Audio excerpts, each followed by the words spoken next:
I'm currently a carpenter, and I do the same thing pretty much day after day. And though it requires a good amount of my attention, my mind wanders and I think about things. And yesterday I thought about something that seemed pretty important enough to share the way that I felt, in hopes that I can maybe reach someone, or maybe help somebody out with a couple things, maybe help somebody piece something together with themselves. Something that I would have liked to see maybe, in my late teens, early 20s, to kind of help me along. And what this is I want to talk about two issues that have come up, in my opinion, that I've noticed, especially being around job sites a lot more frequently, with a lot of young men. I'm kind of a curious person, and not super close, but I pay attention to people's behavior, and I see that there are, I guess this is the first issue that I'm trying to confront, is I see that there are many young men who have a really strong lack of drive to aim toward a goal. And well, I know what that feels like, one. So I know that it doesn't necessarily have to be that way. So that's one thing that I want to address. And the second thing that I want to address is, once you start to find your way a little bit, there are things that you can do within trade jobs that can really boost your career and get you to a place where you want to be.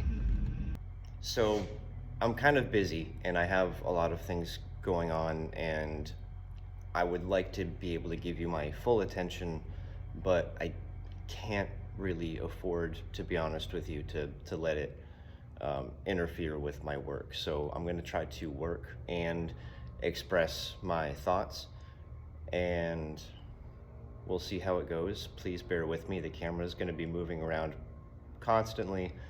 The audio is probably going to be terrible. Most of the time my phone is propped up on my ladder and I'm grabbing things off, and it's probably going to make a lot of noise. So I know it's not the highest quality of video that I would have liked to make, but it's what I got, and maybe later on down the road I'll have a chance to do it a little bit better. There's a lot that goes into this, and I'm not an expert. I'm a guy who installs doors. So there are experts out there, and if any of this piques your interest, it may be worth a Google search or a YouTube search or whatever. I'm gonna be bouncing around a lot. So to address the first problem of a lack of drive, or just a lack of aim in general, feeling aimless. I know what that feels like, and it's not fun. I would say I probably felt that way for about the first 2 decades of my life. And I have been on quite the journey to overcome all of that and do my best to be the best person that I'm capable of being, in my individual sense. And I know that everybody thinks a little bit differently. Everybody has their own personality. Everybody is their own individual. So there's a lot of things that happened in my life circumstances that may not relate to yours, but there could also be things that do. I guess I've said all of that to say that I know how it feels to be aimless, and if you are someone who has a natural tendency to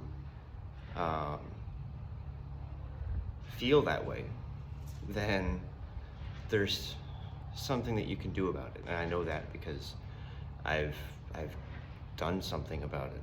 So that's all I'm trying to share. What I'm going to try to avoid doing is turning this into, I don't want it to be so much of a self-help kind of feel.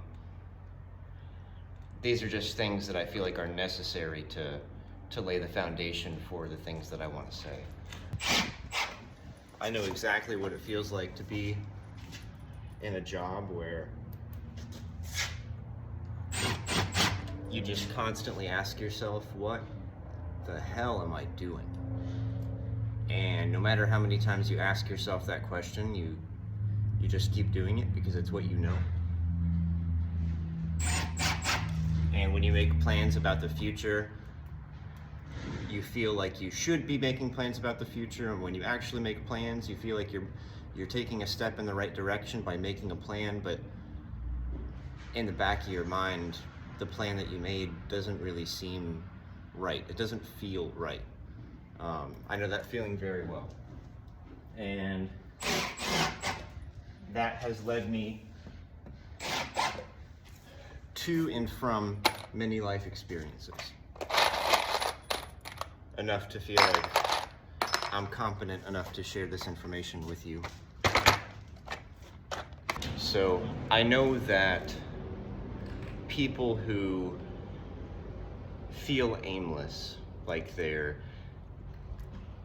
when you feel like you're more running away from something than you are being pulled towards something, just in the momentum of your life, then that's a good indicator that, at some point, maybe something went wrong. And that's okay, because that's just the journey of human beings, is things go wrong. And we have the capability of deciding whether that's something that we want to make right, or letting it go and letting it become a monster. Me personally, I've had a lot of things happen in my life. I was at an extremely low point in my life, really right when my son was being born. I would say that mentally that was probably my rock bottom, but things happen in ways that are outside of our comprehension, to teach us things that we didn't think that we had to know, but looking back retrospectively, it's obviously very important. Oh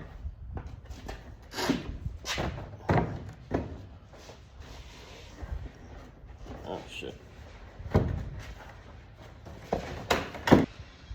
Well, I would say that the love that I began to understand when my son was born, and the process that I went through in finding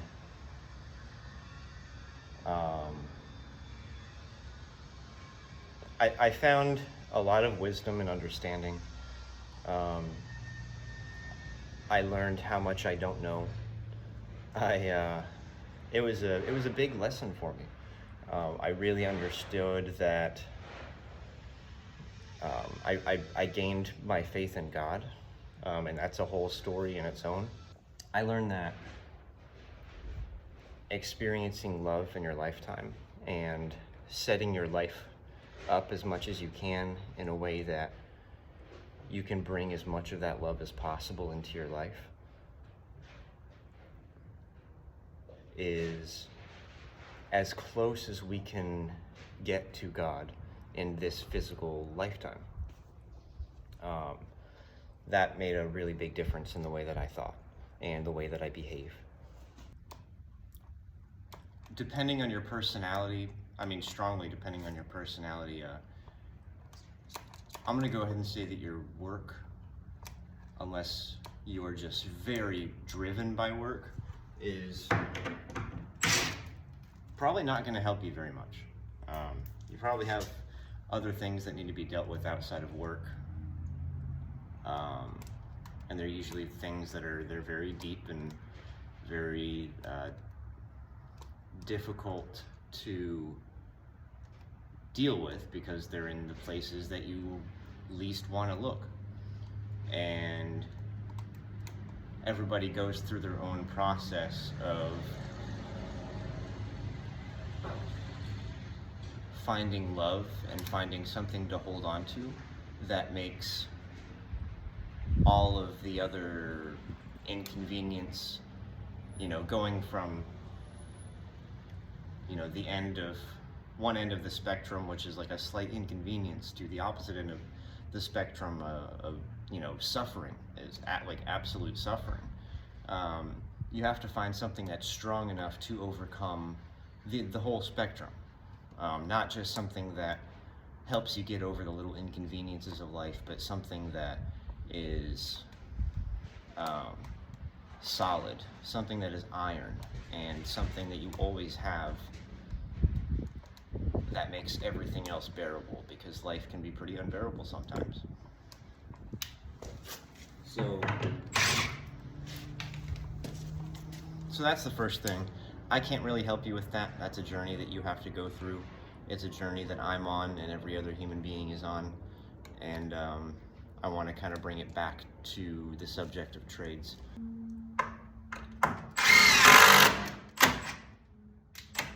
Once you do find what keeps you going, once you find meaning, what comes next? Well, pretty much whatever fulfills your meaning. And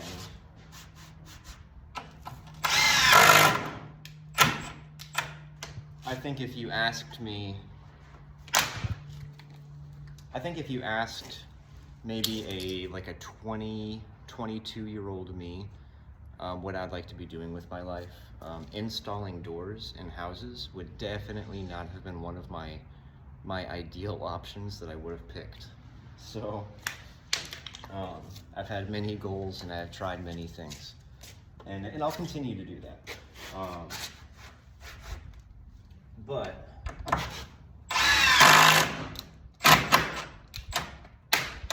what I'm trying to say is that once you find meaning, I found my meaning outside of work. I value relationships with my loved ones way more than I value anything else. And that means that I am perfectly happy to come do a job that maybe, 5 years ago didn't seem like something I'd even want to do at all. And now I find a lot of fulfillment in it. There's a lot of lessons that I learn, and there's a lot of things that I take home that don't just help me with carpentry skills, but really help me become more well-rounded as a human being. And I wish that that's something that more people would set their focus on, because it really gives you a pretty peaceful and fulfilling life, given all of the challenges that life has to offer. So now I'm on my lunch break, and I can take a couple more seconds to dive in a little bit deeper. And I want to try to avoid getting too deep. I get off on these tangents, and sometimes I'll just keep going. The biggest reason that I'm doing any of this is to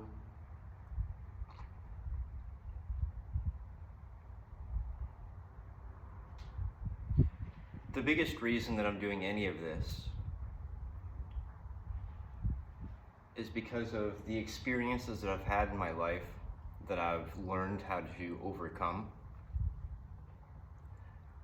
I see those problems in others, and I see those problems reoccur in other people, in their stories.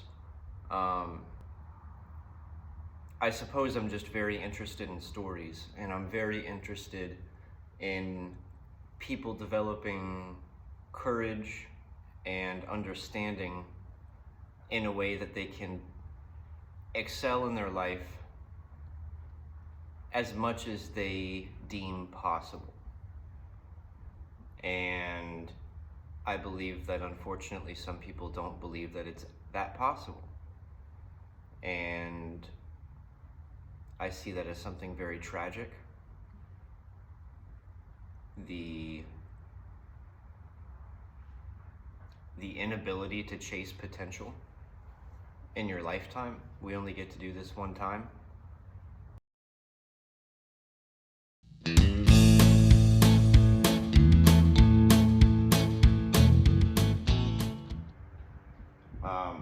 I witness a lot of people who, they show up, they do their job, they get in, they get out, they get paid, they're on to the next one.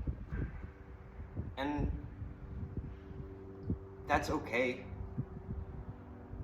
It works, right? For a lot of people, it gets them paid, so they can go home and, if they value things at home more than they value things at work, then they show up and they get their money and they're off doing what they want to do. They're just here as a means of making things, as a means of living another life.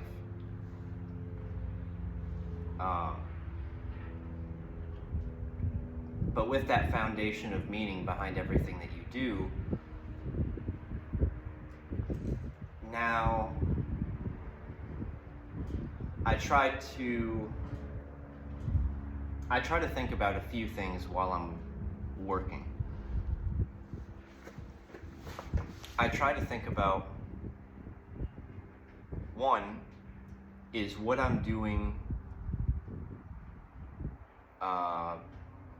does what I'm doing make sense?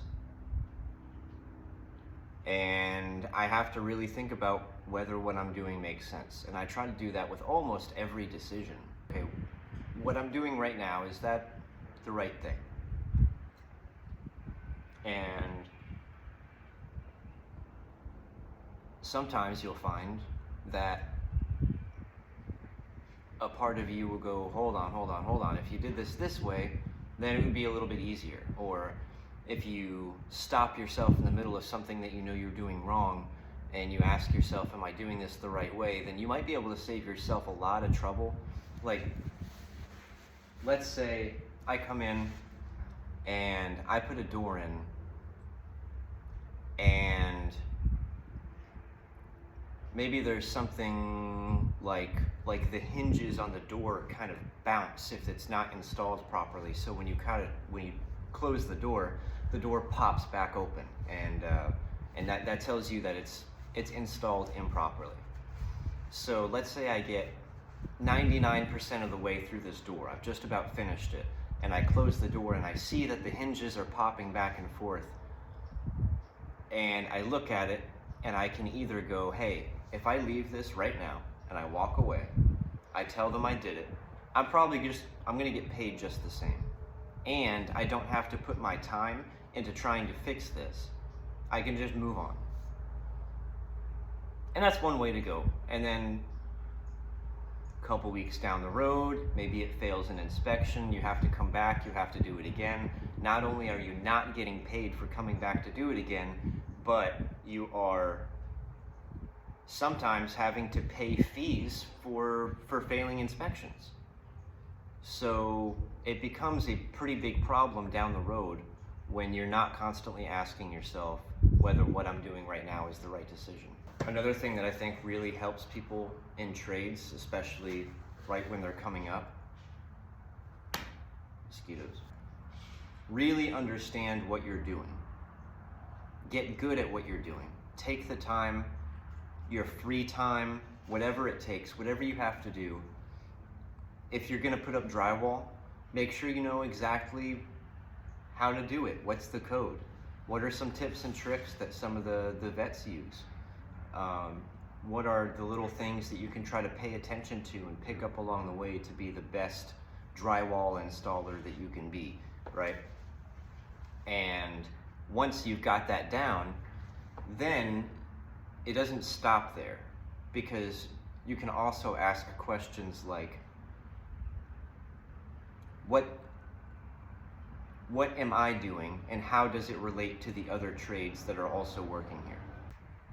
So say you're like a drywall installer and you're not thinking about, you leave things a mess, and you don't take other trades into account. So, maybe painters or trim guys come in after you and they see that, well, shit, now not only do I have to do my job, but now I have to fix their mistakes, or I have to call somebody back so they can come fix it. And it also hinders everybody after you. It hinders the contractors, the builders, anybody that's involved. You have to realize that you have the potential to bring those people problems. And I guess whether you care about that is something, that you deal with in yourself. But I think it's very important that you not only try to become as good as you can in your own trade that you're doing, but you should also seek information about trades that come in before and after you. And I think that will really open your eyes into a world where you can walk into something and really understand what's going on. And when you can really understand what's going on, then now not only can you do your job as best as possible, but you can also help others who don't understand things that you may. And you do this for 5 years, and really set your attention on doing as good of a job as you can in 5 years, you can accomplish a lot. And not only are you accomplishing a lot in a short period of time by really diving your attention into it, but you can have an 18-year-old high school student who is just as lost as you once were, looking for something to do, and they need their hands busy. And now not only can you give them something to do, but you can give them an opportunity to think in a way that will really benefit them for as long as they live. And I think that is absolutely meaningful. Last thing I want to talk about before I shut up is about the physicality of a labor-intensive job. I would say about 70% of the time, this job installing doors isn't extremely labor-intensive. I would say 30% of the time, roughly speaking, I'm moving a lot of heavy things. Some of these doors, this door, even though it doesn't really look like it, it's solid particle board, and the whole thing weighs just over 100 pounds. And there's sometimes I've got to lift those things up over my head, and I've got to carry them from houses to houses and in and out of trucks. And if you're not going about a physically demanding trade job with a sense of caution in the way that you move and the way that you take care of your body and the way that you feel, you're going to run into trouble. If you're not really paying attention to what you're doing, or you don't do a lot of physical preparation in order to do your job, then it's going to wear you down. And in 10 years' time, you're going to be 30 years old feeling like you're 60. It doesn't take that long for your body to wear down if you're not doing things to combat that. So I find exercise extremely important, even though I never really feel like exercising. Never in my life have I really felt like exercising per se, but I know that it's necessary. I grew up in martial arts. You can't really excel in martial arts unless you are more physically able. And I really feel like you can't really excel in a trade job that's really physically demanding if you're not sustaining your body properly. A lot of people come in. One thing that I do just to make a couple extra bucks is I collect cans and aluminum and whatever I find that people throw out, and I go cash them in once in a while. And it's not a lot of money, but it takes my wife and I out to dinner or whatever. And I remember throwing all these cans in the back of my truck one day and looking in the back of my truck and noticing that maybe over half of the cans that I threw in are beer cans, right? And people that live, people that work on construction sites know exactly who I'm talking about. You'll have huge crews come in and they'll be up on a roof and it's 105 degrees and they're just pounding beers. And part of it is very impressive that somebody can do that. And I put in 4 doors and I'm like chugging water, just getting by sometimes. And yeah, some of these guys are a different breed, I'll tell you what. But I guarantee there's going to be a cost. I guarantee it. I guarantee when those guys they're hitting their 50s, their 60s, they're getting towards the end, and unless they're just genetic freaks, beer and bad foods over long periods of time with physically demanding jobs is not going to be the equation that gives you everything that you've ever wanted. So in that way, I really try to take care of myself and exercise, and I stress function and mobility over lifting when it comes to my physical priorities. Range of motion is very important for me, and endurance, and anything that can contribute to me being able to do this without real negative implications for a long period of time. And if you can do those things, then you are leaps and bounds ahead of people that are doing this already. Basically, if you want to be leaps and bounds over people that are doing this job right now, if that's something that you want to do, then really all you have to do is give a damn.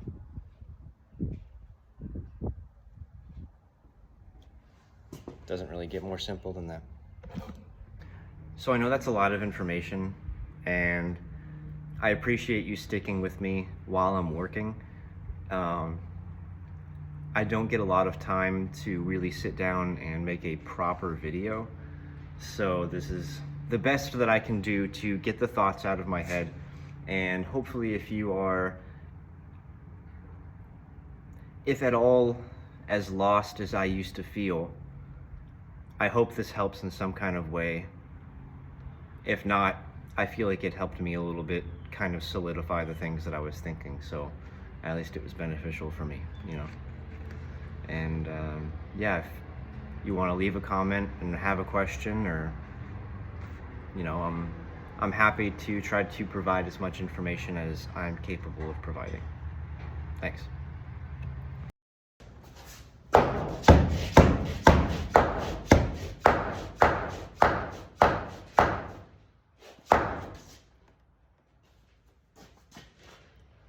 This is not a YouTube video on how to install doors. Just a heads up.